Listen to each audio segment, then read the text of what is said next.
Well, we have a special guest this Sunday morning. He is Brendan Carr. He's chairman of the Federal Communications Commission, the FCC, and he's making a lot of changes. So many great changes that President Trump recognized him at a special White House meeting this week. And, well, Mr. Chairman, congratulations on the president recognizing you. Well, thanks much, and great to be with you. I've been such a big fan of your program and your shows. You're doing such great work getting the word out there to so many different people. It's good to be with you. But it was a lot of fun spending time with the president. He was awarding the Commander-in-Chief trophy to Navy football and had the chance to visit with him at the White House. He also signed an executive order that will protect the Army-Navy game and make sure there's not other broadcast college football games that are airing right on top of it. We want to preserve that Army-Navy game. It's America's game. It's a demonstration of America's spirit and the excellence of all of our service members, and so we're trying to protect that. And it was wonderful to visit with the president again. He's such an inspiration for all of us in government to work hard, go big, and keep pushing through. There's been so many challenges in the last 4, 5, 6 years, and one of them being with all the electric vehicles, they used it as an excuse to take out AM radio, which is part of FEMA and is a very valuable commodity to the American people. Where do you think we stand on that?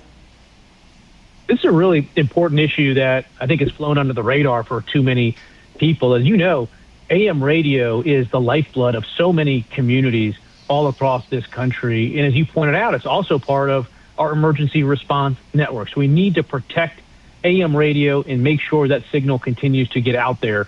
One issue that has arisen is that a lot of electronic vehicles, EVs, don't want to put AM radio in their vehicles. And at first, they were claiming that there'd be too much interference between the EV and its electronics and the AM radio signal, so you would just get static. Well, it turns out that there's very minimal shielding that you can put in place to make sure that AM radio continues to work in EVs. And so, as you noted, there's a big legislative effort in Congress to save AM radio by making sure that EVs continue to put it in there. And I think that's a great thing. There's a big, strong push for it in Congress. Senator Cruz, who's the chairman of the Commerce Committee, is pushing hard for it right now. And that would be a great win for so many communities if we can get that across the finish line. I agree with you, and there's been a lot of give and take. The Senate, I think there were 62 senators voting for it or wanted to vote for it, and there's almost 300 U.S. congressmen, so it's a bipartisan thing. But some of the car companies, and I talked to President Trump about it, and he talked to them, that they're trying to get like an 8-year setback or a 10-year setback. And you want to know something? They only want to do that for one reason, that they're hoping that there's going to be a change in Washington and they'll be able to do whatever they want again. That's probably right. I think that's why it's important that we get this done, get it done in a clean way, give certainty to AM radio. I think that'll be a significant victory here. I agree with you. Now, you've been doing some other things, especially in California. What is it called? Build America. Yeah, there's a number of things that are going on. We're running here at the FCC a Build America agenda. This is exactly the type of effort that President Trump wants agencies across D.C. to be running. We are effectively trying to get internet infrastructure builds to get going in this country much faster. A lot of your listeners may recall during the Biden years, Vice President Harris was put in charge of a $42 billion program to get millions of Americans connected to the internet. And flash forward more than 1,000 days of Vice President Harris running that program, and not a single person was connected, not a single shovel's worth of dirt was even turned. But President Trump is stepping in and turning that around, and we are seeing high-speed internet builds get accelerated. We're seeing, more and more satellites get launched that are providing high-speed service. There's a lot of really good things happening. Now, on the other side of the coin, California is a bit of an issue right now. So Gavin Newsom has a big fraud problem over there.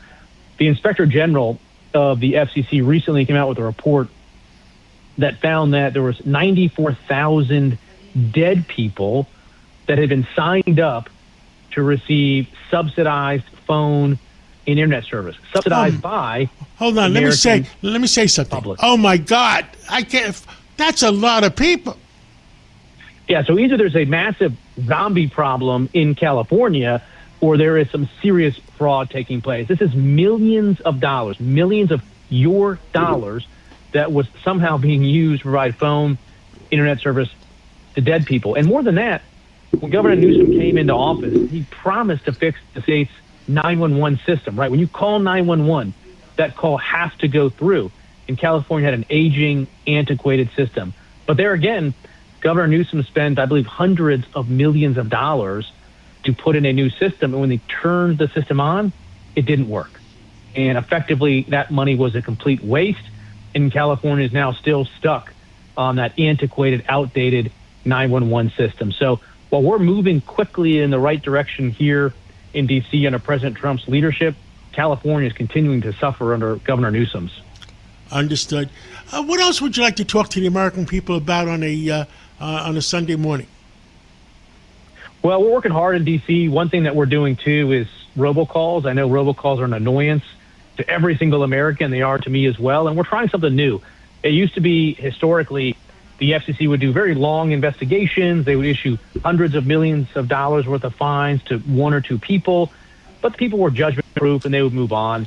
So we're trying something else, which is we're attacking the problem of robocalls at every single portion of the life cycle of the call. We're making it harder to get phone numbers. We're making it harder for them to interconnect to our networks. We're making it harder for them to stay with the ability to deliver traffic. And so we're really pouring a lot of resources into it. We're seeing some results. I know it's not an area where we're going to raise the mission accomplished flag or anything like that, but I can assure you that we are working hard to try to crack down on that issue.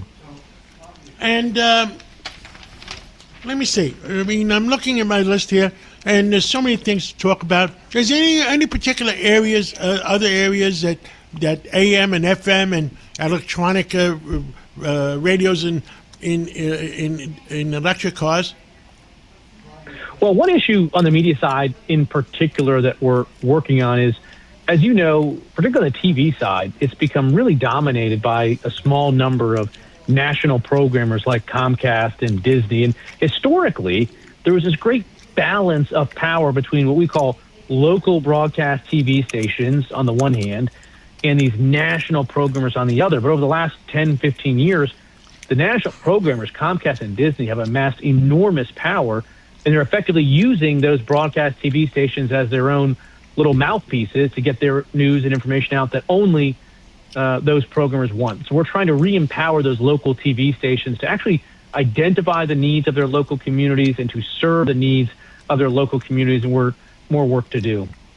The other big item that happened last week, CBS News Radio, which has been around since 1927, all of a sudden announced that they're giving up their syndication, I guess, of their radio shows, CBS, for news. I did see that. I think, yeah, as a general matter, I'm actually pretty pleased with the changes that we've seen taking place at CBS. You know, Barry Weiss, I think, is doing a pretty good job. She's at least shaking things up. If you look at Comcast and Disney, the ratings for their programs just continue to go down and down and down, and the trust in their programming is at an all-time low. There was a study out that showed that trust in legacy national media is now down to 9% in terms of the percentage of the American public that has a great deal of trust in that. And so something has to change. And I'm glad that Barry Weiss is at least shaking things up and trying to do something different. And it's interesting to see who is attacking